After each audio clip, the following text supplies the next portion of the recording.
Hi, அனைவருக்கும் வணக்கம். Welcome to Sonia house. நான் முரளிதரன் கணேசன். இன்றைக்கி நல்ல ருசியான சுவையான கோழி பேட்டல் எப்படி செய்வதென்று பார்க்கலாம்.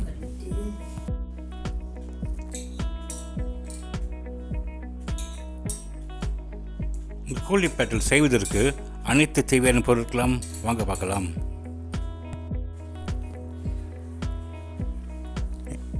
இன்றைக்கி நான் 1/2 கிலோ கோழியை எடுத்து நல்லா வெட்டி சுத்தம் பண்ணிவிட்டு 1 மேசக்கரி உப்பு, 1 மேசக்கரி பாபாஸ் மஞ்சத்தூள், 1 மேசக்கரி இஞ்சி பூண்டு விழுது போட்டு ஒரு 1/2 மணி நேரம் ஊற வச்சுருக்கேன். முதல்ல ஒரு சட்டியில் கொஞ்சமாக எண்ணெய் ஊற்றி எண்ணெய் நல்லா சூடு வந்த பிறகு இந்த ஊற வச்ச கோழியை எடுத்து உள்ளே போட்டு மிதுவான சூடில் வறுத்து கொள்ளுங்கள். கோழி ரொம்ப கிறிஸ்பியாக இல்லாமல் லைட்டாக வறுத்து எடுத்து தனியாக எடுத்து வச்சுக்குங்கள்.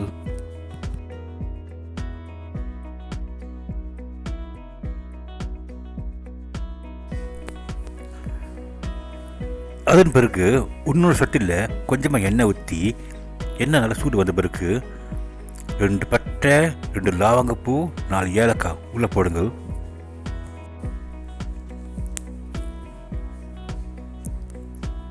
ஒரு மேசக்கரண்டி கருகு தாளிப்பு சேர்த்துக்கொள்ளுங்கள். அது போட்ட பிறகு 2 பண்டான் இலையை எடுத்து சிறுந்தா நறுக்கிட்டு உள்ளே போடுங்கள்.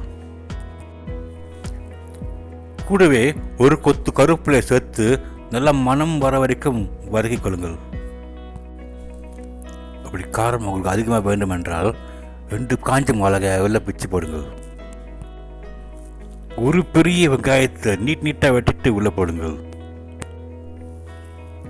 வெங்காயம் நல்லா பொன்னிறமாக வர வரைக்கும் வதக்கிக் கொள்ளுங்கள். வெங்காயம் நல்லா வதக்கின பிறகு 5 ஊசி மிளகாய் எடுத்து கீரி உள்ளே போடுங்கள்.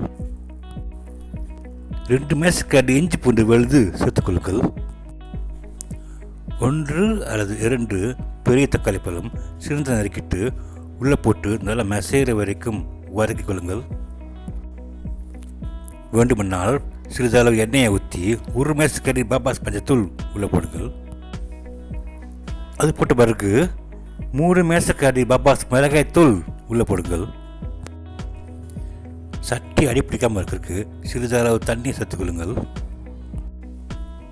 1 மேசக்கரி பாபாஸ் கொரியாண்டர் பவுடர் சேர்த்துக்கொள்ளுங்கள். கடைசியாக 3 மேசக்கரண்டி பாபாஸ் ஹாட் அண்ட் ஸ்பைசி மீட் கறி பவுடர் சேர்த்துக்கொள்ளுங்கள். கிரேவி நல்லா திக்காக வர வரைக்கும் கொஞ்சமாக தண்ணி சேர்த்து நல்லா கலந்துட்டு நல்லா வதக்கி கொள்ளுங்கள்.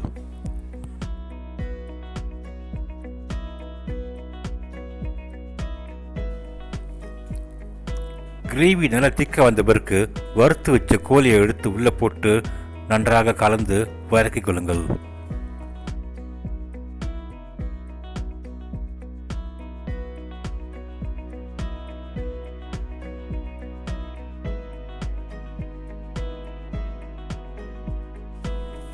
இப்போ ஒரு பெரிய கிழங்க சிறுதாக நறுக்கிட்டு உள்ளே கலந்து கொள்ளுங்கள்.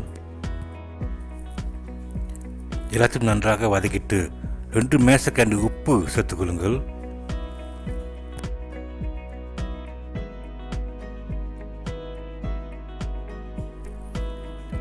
கடைசியாக 1 அல்லது 2 மேசக்கரண்டி டார்க் சோய் சாஸ் உள்ளே சேர்த்துக்கொள்ளுங்கள்.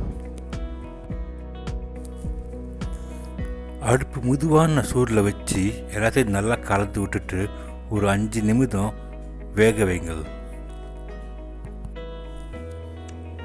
இப்போ நல்லா சுவையான ருசியான கோழி பிரட்டல் தயாராச்சு. நீங்கள் இது சாதத்தில் சாப்பிட்டீங்கன்னாக்கா ரொம்பவே அருமையாக இருக்கும்.